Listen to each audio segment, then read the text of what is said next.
Donc, c'est avec un grand plaisir que j'annonce la première conférence donc, de cette deuxième séance qui va porter sur la pathologie pleurale. Donc, cette conférence sera présentée par mon maître et ami, professeur Hawed, qui est chef de service du service d'anatomie pathologique à l'hôpital Arabta. Donc, professeur Hawed va nous présenter la nouvelle classification des tumeurs pleurales. Donc, il m'a été demandé de vous présenter aujourd'hui la dernière classification des tumeurs pleurales. Alors, les tumeurs pleurales, comme vous le savez, sont dominées par les lésions métastatiques. Les formes primitives sont essentiellement représentées par les mésotéliomes. Jusque 2001, la classification de référence était celle de l'OMS établie en 2015, qui portait alors dans un opuscule qui s'appelait tumeurs du poumon, de la plèvre, du thymus et du cœur.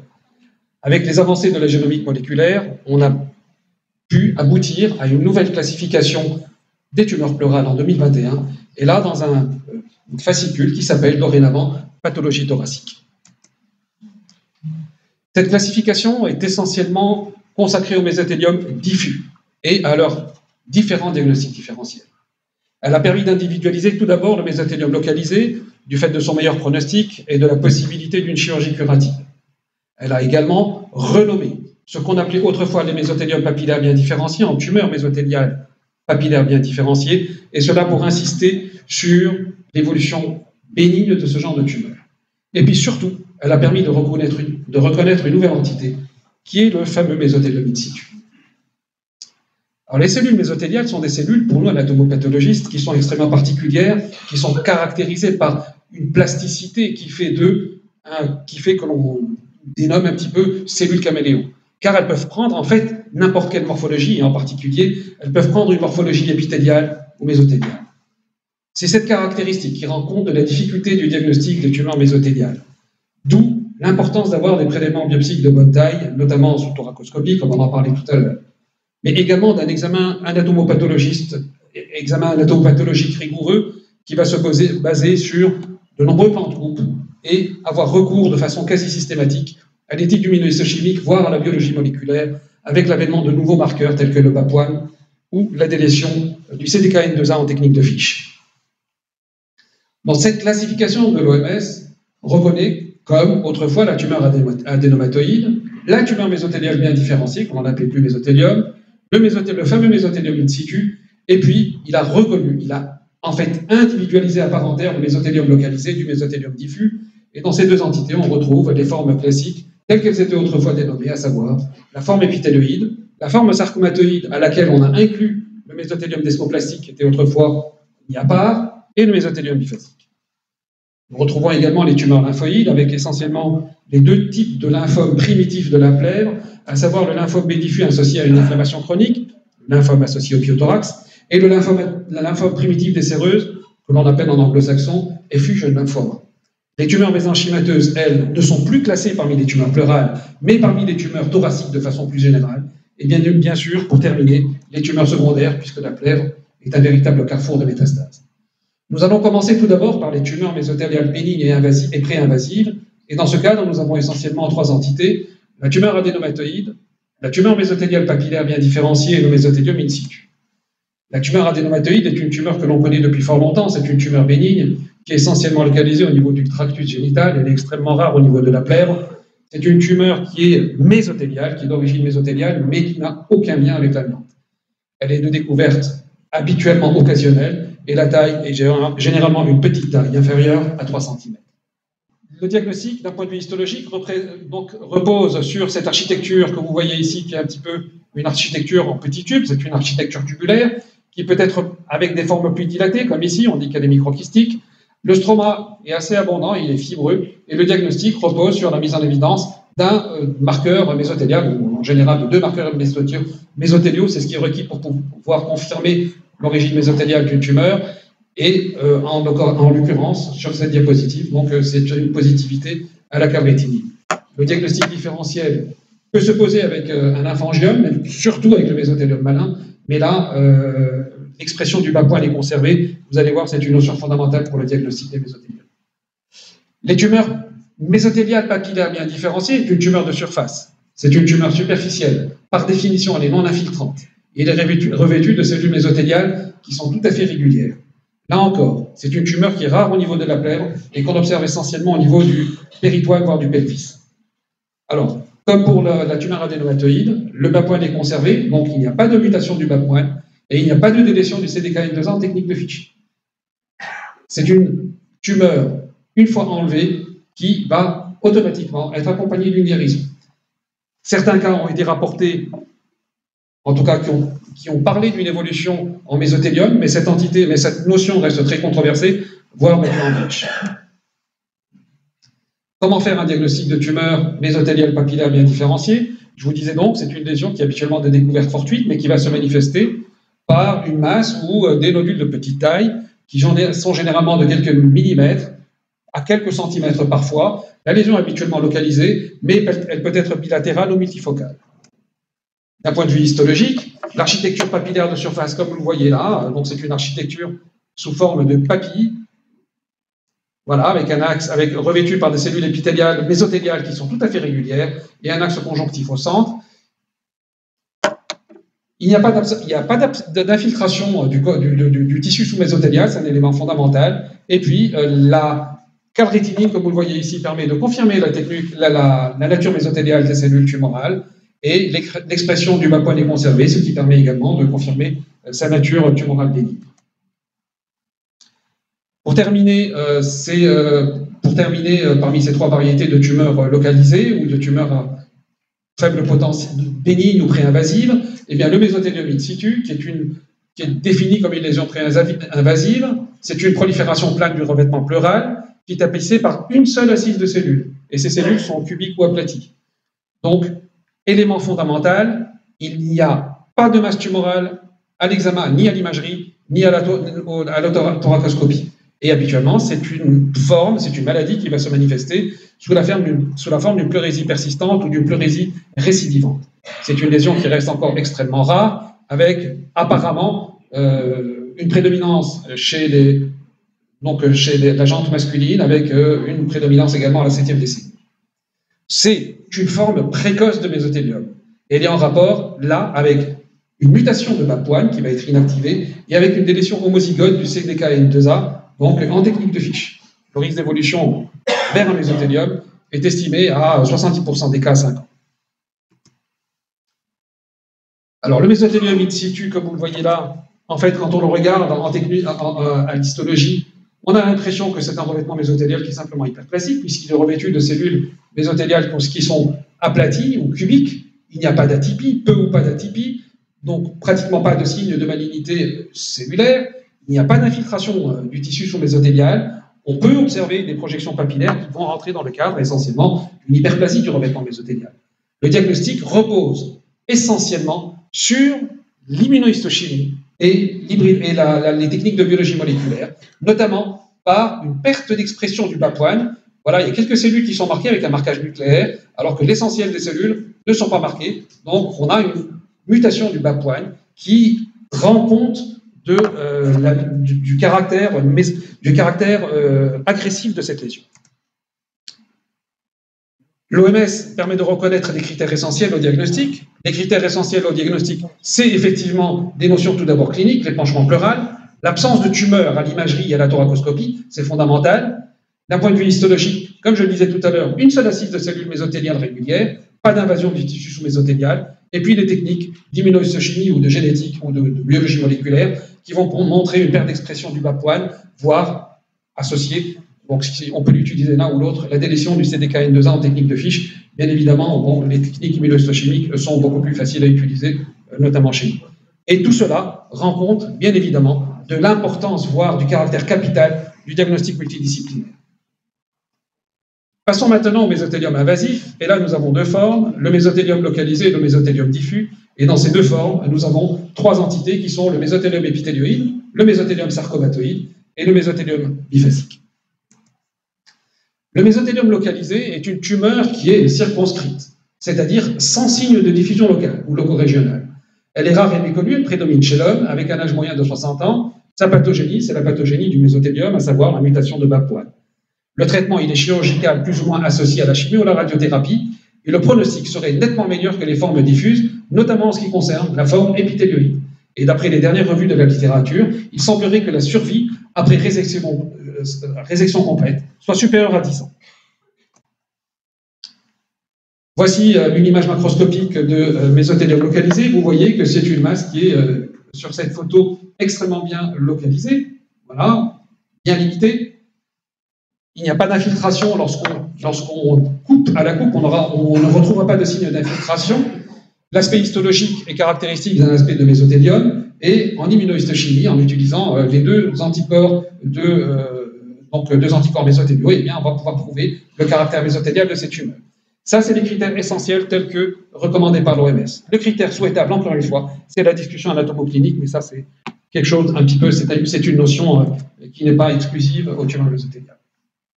Le mésothélium diffus, quant à lui, est une tumeur maligne qui est infiltrante. La pathogénie, elle est complexe.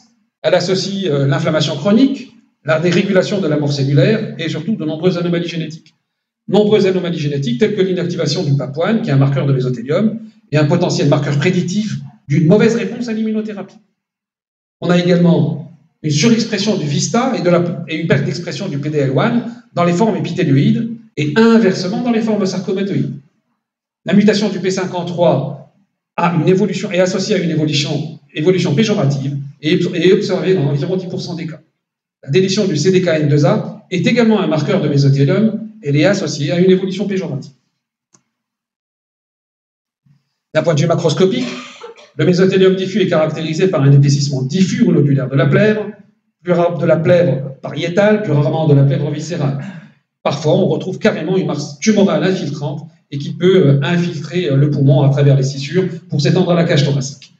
D'un point de vue histologique, nous avons les trois formes de mésothélium qui sont possibles, à savoir l'épithélioïde, le mésothélium sarcomatoïde, dans lequel on retrouve également la forme desmoplastique, qui est maintenant directement considéré comme étant un mésothélium sarcomatoïde, et le mésothélium biphasique qui associe la forme épithélioïde à la forme sarcomatoïde.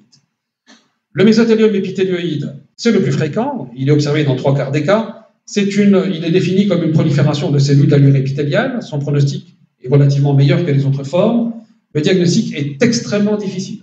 Le diagnostic de mésothélium est un des diagnostics les plus difficiles pour un anatomopathologiste. Et cela pourquoi? Parce qu'il met en jeu un très grand nombre de diagnostics différentiels. Le diagnostic, il est avant tout histologique, mais il est également, et là c'est fondamental, immunohistochimique. La nouvelle classification de l'OMS a permis l'évaluation d'un grade, pronostic d'un grading pour le mésothélium qui n'existait pas autrefois, et ce grading repose sur la présence d'atypie, sur l'index mitotique et l'éventuelle présence ou absence de nécrose. Et à partir de ces trois éléments, on pourra aboutir à un mésothélium de bas grade ou un mésothélium de haut grade avec une bonne corrélation pronostique. Le mésothélium épithélioïde est caractérisé par de multiples formes architecturales et cytologiques.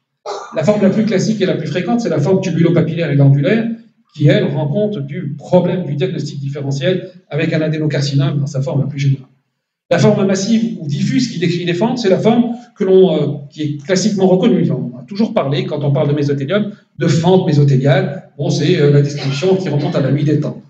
Et puis, il reste encore d'autres formes. La forme à cellules claires, qui en impose pour une métastase à cellules claires du rein, la forme à cellules indépendantes, exactement comme on pourrait observer au niveau de l'estomac pour les carcinomes à cellules indépendantes dans bagage chaton, les formes à petites cellules qui ressemblent à tout point à un carcinome à petites cellules pulmonaires, la forme lymphohistiocytoïde qui simule un lymphome, la forme rhabdoïde qui peut simuler un rhabdomyosarcome, et la forme pléomorphe de mauvais pronostic qui en impose en tout point à un carcinosarcome. Non seulement il y a des formes architecturales qui sont multiples et variées, mais également le stroma et les remaniements peuvent être multiples. Le stroma peut être myxoïde ou fibreux dense, desmoplastique, et simuler dans ce cas une pachyplorite. Les foyers de nécrose sont habituellement minimes, mais ils peuvent être extrêmement abondants et rendre le diagnostic difficile du fait du caractère peu cellulaire de la lésion tumorale. Des calcifications lamellaires ou ophtalmales peuvent être observées, et là, elles posent réellement le premier diagnostic du cancer de l'ovaire chez la femme. Et parfois, on peut retrouver carrément des stromas métaplasiques, à savoir des stromas chondroïdes ou osseux qui peuvent en imposer pour un carcinosarcome. L'étude immunohistochimique est indispensable au diagnostic.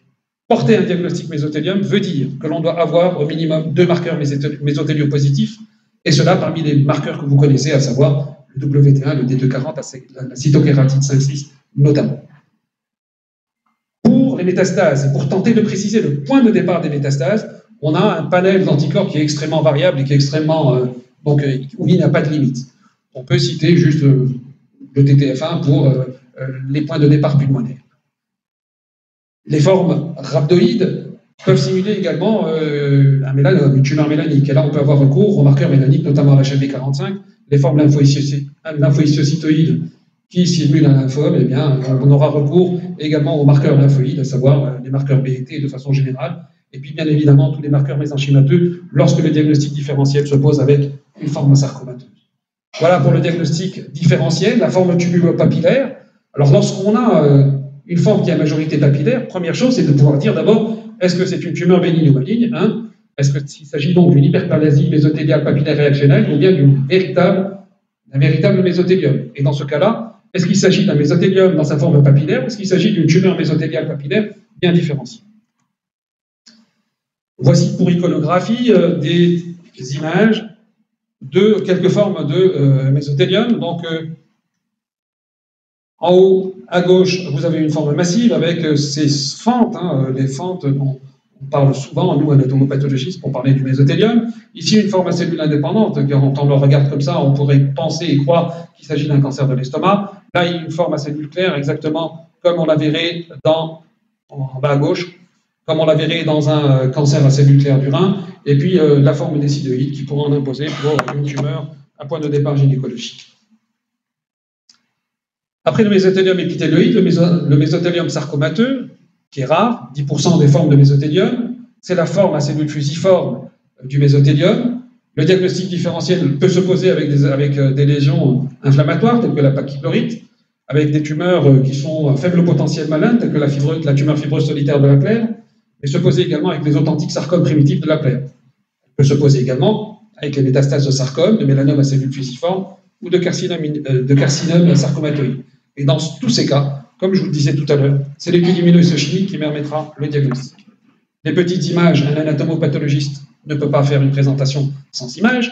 Donc, en haut, à gauche, la prolifération à cellules fusiformes sarcomatoïdes classiques. Ici, pour montrer des cellules pléomorphes, donc avec même un aspect vaguement rhabdoïde ici. Le stroma métaplasique osseux, comme vous le voyez là. Et puis, dans tous ces cas-là, la positivité à un marqueur mésothélial tel que la calrétinine permet de porter le diagnostic de mésothélium. Troisième forme, enfin, le mésothélium desmoplastique qui est associé au mésothélium sarcomateux. C'est une variante donc, de ce mésothélium dont il représente 20% des cas. L'aspect histologique est assez caractéristique parce qu'on appelle ces territoires kéloïde-like, c'est-à-dire ces plages fibreuses et alinisées que vous voyez au sein de la lésion tumorale. Et ce stroma peut être tellement abondant qu'il peut simuler une pachychlorite et poser un problème de diagnostic différentiel. Là, c'est vrai que ça peut être extrêmement difficile comme diagnostic avec la tumeur fibreuse solitaire de la plaie.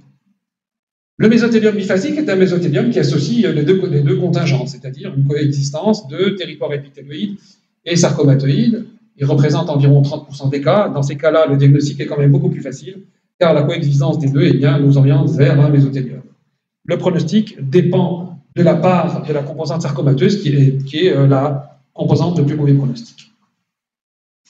Le diagnostic différentiel va s'opposer avec toutes les tumeurs à double composante, notamment avec le synovial-sarcome, avec le carcinome sarcomatoïde ou avec un carcinosarcome métastatique. L'importance capitale de l'immunohistochimie qui va vous montrer, comme ici, la positivité de la calrétinine dans ces contingents tumoraux. Une fois parlé des mésothéliums à proprement parler, il nous reste à parler des lymphomes pleuraux, et les deux types de lymphomes primitifs de la plèvre sont le lymphome pleural primitif, effusion lymphoma, ou le lymphome diffus associé à une inflammation chronique, ou pyothorax, tout en sachant que toute forme de lymphome, telle qu'observée dans le ganglion, peut s'observer au niveau de la plèvre. Donc, en fait, les deux formes qui sont représentées, dont on parle ici, ce sont les formes primitives. Le lymphome pleural primitif, c'est un lymphome non hodgkinien, qui est rare et agressif, qui survient habituellement chez des sujets immunodéprimés, HIV, qui est habituellement associé à l'HHV8. Il représente environ 4% des lymphomes associés au HIV, mais il peut survenir chez des sujets non immunodéprimés, en particulier non HIV. C'est une pleurésie du sujet jeune ou d'âge moyen, c'est important, et le pronostic est catastrophique. D'un point de vue histologique, c'est un lymphome à grandes cellules de phénotype B, vous voyez ici, que c'est une prolifération tumorale à grandes cellules. que les cellules sont pléomorphes avec volontiers une différenciation plasmocytaire. Il faut savoir que c'est un lymphome B, mais que parfois, pour ne pas dire assez souvent, les marqueurs B sont négatifs. Par contre, on a une surexpression du CD30 et une surexpression du Ki67, qui est le marqueur d'activation cellulaire. Pour faire le diagnostic, eh bien, l'HHV8, un marquage à l'HHV8 est requis et nous permet de faire le diagnostic. Il peut être également associé à le B. Le lymphome associé au pyothorax est un lymphome que l'on connaît depuis très longtemps, mais qui est un lymphome qui est rare, qui est également de phénotype B, qui est lui fortement associé à l'EPV. Et la notion qui est fondamentale au diagnostic, c'est la mise en évidence d'antécédents de pyothorax. Mais là, il faut savoir faire une anamnèse qui est rigoureuse, car le pyothorax peut survenir de nombreuses années, 20 jusqu'à 60 ans avant le diagnostic de la lésion. Contrairement au lymphome qu'on a vu, de la fusion de lymphome, c'est un lymphome du sujet âgé, de 70 ans en moyenne. Il n'a pas de relation éthiopathogénique avec l'immunodépression ni avec l'HHV8. C'est encore une fois, par contre, un lymphome à grande cellule à prédominance immunoblastique, donc il ressemble à tout point au lymphome qu'on a vu tout à l'heure, avec une différenciation plasmocytaire. Mais là, au contraire, les marqueurs B sont toujours positifs. Marqueurs B, à savoir le CD1, le CD79A essentiellement. Le CD30, il est souvent exprimé, et une coexpression B et T est possible. Là encore, le pronostic est extrêmement mauvais avec une survie inférieure à 1. Les tumeurs mésenchymateuses. Alors, je vous disais, les tumeurs mésenchymateuses, dans la nouvelle classification de l'OMS, ne sont plus intégrées dans les tumeurs pleurales. Elles sont intégrées dans les tumeurs thoraciques.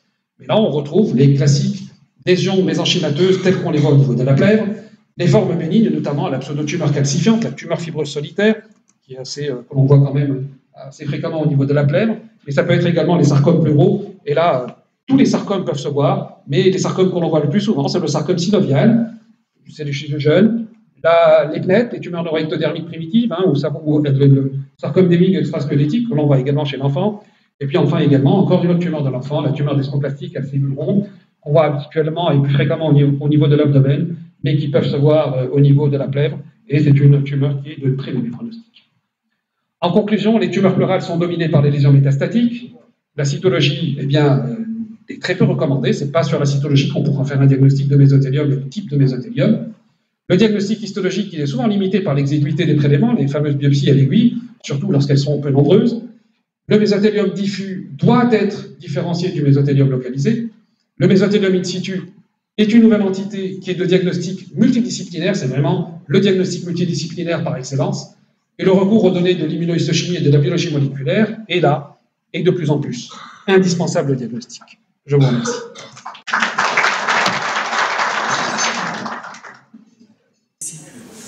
Est-ce que sur le plan anatomique, c'est une tumeur qui est très bien localisée? Donc, en fait, lorsqu'on fait éventuellement une biopsie, il faut avoir la chance finalement de se trouver à ce niveau-là. Est-ce que, du coup, je pense qu'on peut faire le diagnostic plus facilement avec la thoracoscopie? Est-ce qu'il y a un aspect assez typique? Est-ce que ça donne finalement une image assez particulière à la Non. Il n'y a aucun aspect macroscopique qui permet de reconnaître un mésothélium in situ. Et le mésothélium in situ n'est pas localisé. Ce sont des lésions qu'on peut retrouver au niveau de la plèvre. Mais il s'agit juste d'une lésion qui n'est pas invasive. Le caractère essentiel, c'est de dire que cette lésion n'est pas invasive. Et quand vous allez la regarder d'un point de vue macroscopique, vous n'allez pas avoir des critères qui vont vous permettre de le reconnaître. Merci pour cette excellente présentation. Alors, sur le plan pratique, pour parler de mésothélium localisé, vous avez besoin d'avoir d'un compte rendu associé de thoraco, d'imagerie, ou là, si on a une pièce de peurectomie, si on a la tumeur qui est envoyée dans sa totalité, à ce moment-là, on pourra voir à l'examen macroscopique le caractère bien limité de la lésion. Si ce sont des prélèvements biopsiques, bien évidemment, il est fondamental d'avoir les données de la macroscopie, c'est-à-dire de ce que vous allez voir, vous, en thoracoscopie. Bien sûr, c'est fondamental. La notion de discussion anatomoclinique est fondamentale. On ne peut pas faire c'est-à-dire que le diagnostic ne peut pas être fait chacun dans son coin. Ça, c'est clair. Docteur Branche.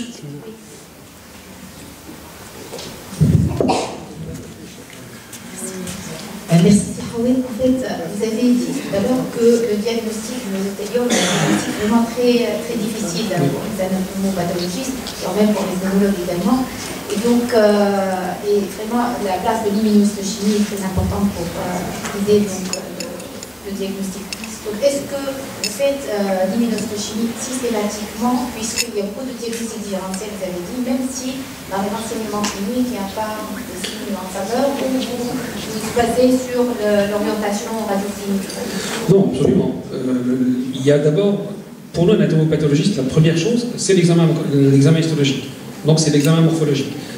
Sur la morphologie, nous allons pouvoir voir s'il s'agit d'une tumeur pleurale, enfin d'une tumeur en tout cas d'allure mésothéliale qui est invasive, qui est infiltrante.